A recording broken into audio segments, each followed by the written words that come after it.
Bonjour, salut à tous et à toutes. On se retrouve encore ce jeudi après avoir signé notre retour la semaine dernière. Et là, je tenais à vous remercier du fond du cœur pour vos messages de soutien, d'encouragement, parce qu'on a vraiment été débordé après le direct du jeudi passé. Merci beaucoup, merci pour ce soutien-là, merci pour vos messages. Je pense qu'on est ensemble. Grâce à vous, on va continuer l'aventure parce que là, vos messages de soutien et d'encouragement nous vont droit au cœur. C'est la preuve que nous sommes dans la vérité et puis nous sommes dans le bon wagon. Donc aujourd'hui, ce direct avec Abidjan Sport et Real Nice, le thème c'est bien évidemment la grosse actualité, l'arrivée de deux grosses personnalités du football en Côte d'Ivoire en début de semaine. Le président de la Fédération internationale de football, Infantino, et le nouveau président de la Confédération africaine de football, M. Patrice Motsepe, qui était de passage à Abidjan. Il y a eu, ils avaient un agenda bien chargé, réception, manifestation, etc., audience. Ils ont été reçus par les autorités du pays, par son Excellence le président Alassane Ouattara, sans oublier ce qui s'est passé à Bobo, au lycée moderne d'Abobo, le lancement de ce fameux projet panafricain scolaire qui a été initié par la Confédération africaine de football. Donc, bref, il y a eu beaucoup de choses qui se sont passées. Et puis, il y a eu cette déclaration. La déclaration du patron de la Confédération africaine de football, M. Patrice Motsepe, qui a dit comme ça que il a appris qu'il y a trois blocs et qu'il souhaiterait que les trois blocs se mettent ensemble pour travailler, qu'ils prennent un consensus. Cette déclaration, je ne dirais pas a mis le feu aux poudres, mais a suscité beaucoup de commentaires, beaucoup d'interprétations, beaucoup de choses. Alors voilà ce qu'on disait, la FIFA et la CAF. La FIFA veut imposer Didier Drogba à la tête de la Fédération ivoirienne de football. Ceux qui ont passé près de 10 ans là, qui ont échoué, continuent de tenir de tels propos. Et puis en face, il y a un autre camp aussi, c'est un partisan de ce camp aussi qui tiennent ce genre de propos. Mais je pense que d'abord, il faut dire une chose. Aujourd'hui, le plus important, et là, les deux autres candidats, Idriss Diallo et Sori Diabaté l'ont souligné, le plus important, c'est le football. Aujourd'hui, comment faire pour relancer le football ivoirien? C'est le plus important. Ça veut dire que ça ne va pas. On le sait, on ne va pas revenir sur ce qu'on a déjà dit par le passé. Mais ça ne va pas. Aujourd'hui, il faut trouver les solutions. Qui est l'homme aujourd'hui qui peut relancer la machine? Voilà les vraies questions. Hier, j'en parlais à la télé, à l'émission Les Tchatcheurs sur la 3. Comment relancer la machine? Parce qu'il faut un véritable projet, un véritable programme. Quelqu'un qui va venir relancer la machine, quelqu'un qui a la confiance de la communauté internationale du football. On dit non, on reproche à Didier Drogba, mais pourquoi il était dans la délégation de Motsepe? Mais ce n'est pas ça le débat. Le débat n'est pas là. Aujourd'hui, comment faire pour relancer? Qui peut relancer le football ivoirien? Voici la vraie question. Voici la vraie question. Qu'il ait des amis à la FIFA ou à l'UEFA, mais entre nous, disons-nous la vérité. Si Didier Drogba est ami à Infantino, est-ce une mauvaise chose pour le football ivoirien? Si Didier Drogba est ami aux jeunes de l'UEFA, est-ce une mauvaise chose pour le football ivoirien? Mais c'est une chance pour la Côte d'Ivoire. Hier, je l'ai dit à la télé. Peut-être que je n'ai pas eu le temps de développer, mais c'est une chance pour la Côte d'Ivoire. On a un de nos compatriotes qui, lui, il parle directement avec le président de la FIFA. C'est son ami. Il appelle directement. Et on parle de la FIFA, mais vous oubliez, je l'ai dit hier, vous oubliez l'UEFA. La confédération la plus importante qui organise la Ligue des champions européenne. La Ligue des champions européenne. Tout le monde court les mardis et mercredis pour suivre la Ligue des champions. Le Barça doit jouer, le Real doit jouer. Il y en a suivi un Barça, un Chelsea, Real. Mais qui a fait le tirage au sort? C'est Didier Drogba. Mais ça doit être une fierté nationale pour nous d'avoir un compatriote qui a atteint ce niveau. Mais au lieu de cela, on est dans les détails. Bon, pourquoi il est dans la voiture de la délégation de Mosepe? Pourquoi il a mangé à Mosepe? Mais sortons des enfantillages. Sortons de là. Et là, on nous parle de ça, mais vous oubliez encore la Fédération française de football. Parce que le président de la Fédération française de football, lui qui vient d'être élu, Noël Legrette, qui est son ancien président à Guingamp, il a encore des relations avec la Fédération française de football. Mais vous imaginez un instant, ce monsieur-là, avec la Fédération française de football, on va envoyer, parce que c'est dans le projet, dans son programme, envoyer des techniciens ivoiriens. Je peux citer des noms. Les Rigo Gervais, les Massim Guamene, le Boudou Mori, on les envoie en formation à Clairefontaine.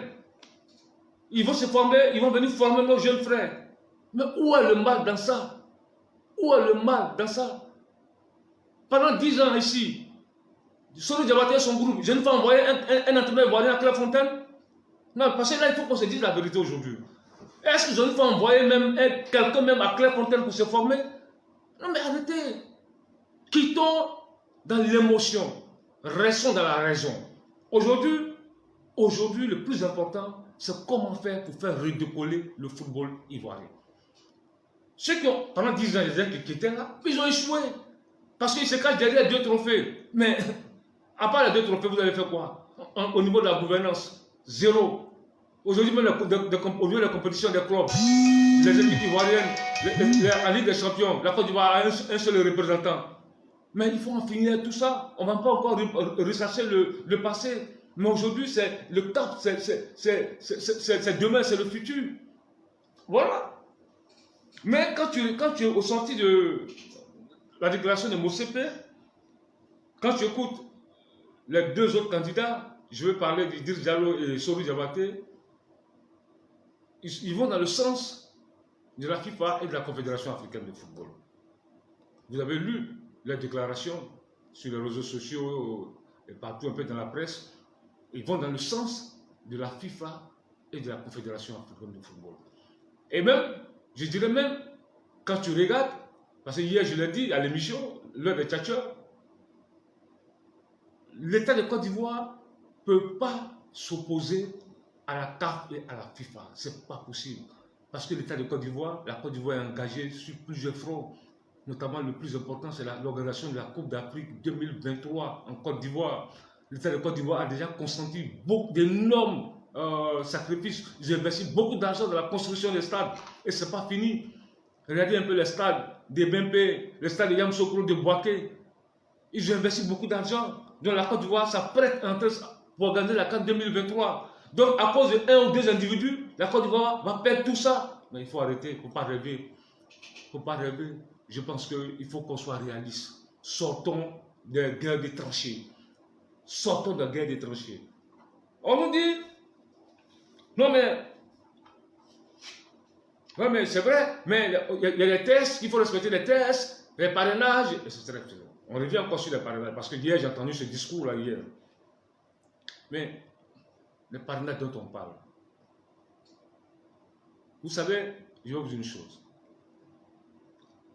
Il y a un des candidats, avant même l'entame du processus électoral, qui avait déjà signé plein de parrainages. C'est des parrainages antidatés. Vous qui parlez des tests, vous trouvez ça normal? Est-ce que vous trouvez ça normal? C'est-à-dire que le processus n'est pas encore engagé.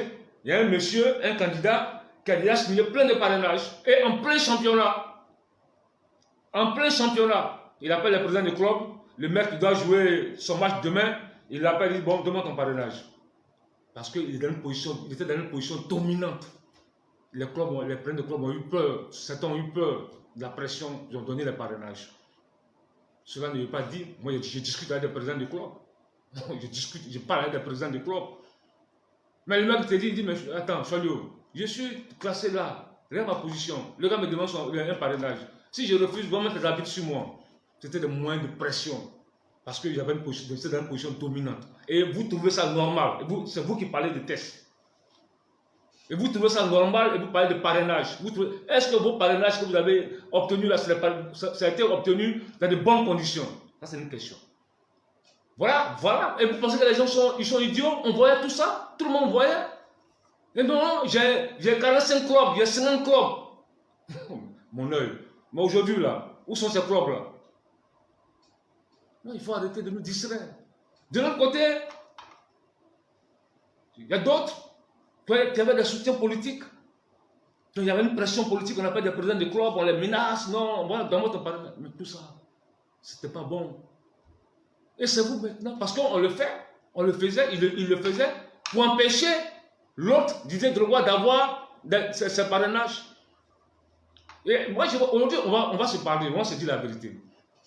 Parce que moi, il y a un camp là, il y a un des présidents qui m'a appelé un jour, qui m'a dit, mais votre type là, on va l'humilier ici. Mais est-ce qu'il s'agit d'une affaire d'humiliation? On parle de football, vous voulez humilier les gens.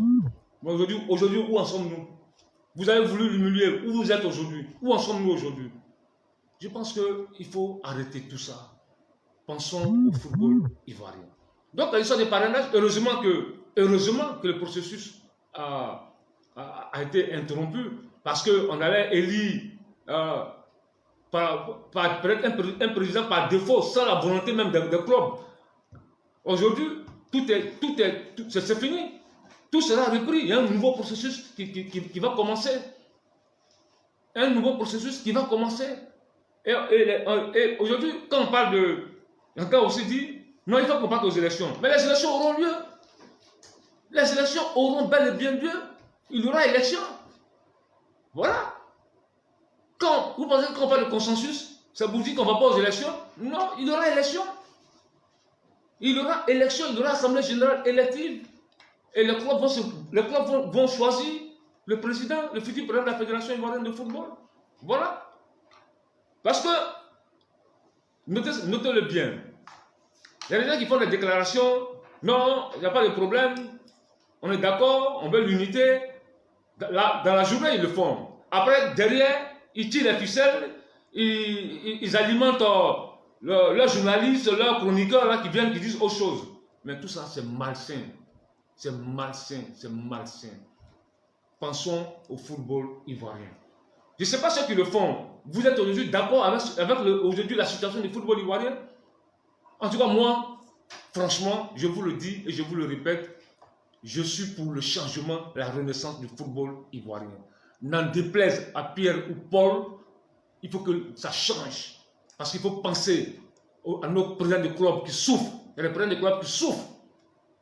Il y a certains qui se sont encoquinés avec l'ancien comité exécutif. Là, parce qu'ils prennent des miettes, là, ils sont là, ils ne savent même pas lire un rapport financier. Mais par contre, il y a d'autres présidents de clubs qui travaillent sérieusement.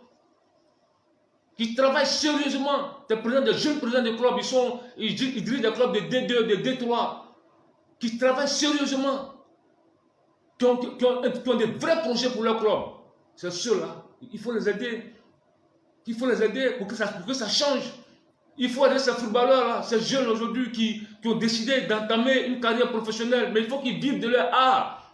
Mais pour vivre de leur art, il faut qu'il y ait un minimum d'organisation, de structuration de notre football. Non, on ne veut pas. Certains ne veulent pas. Non. Pourquoi? Non, pourquoi Didier Drogba? Pourquoi tel? Ils veulent qu'on reste dans cette situation-là. On dit non.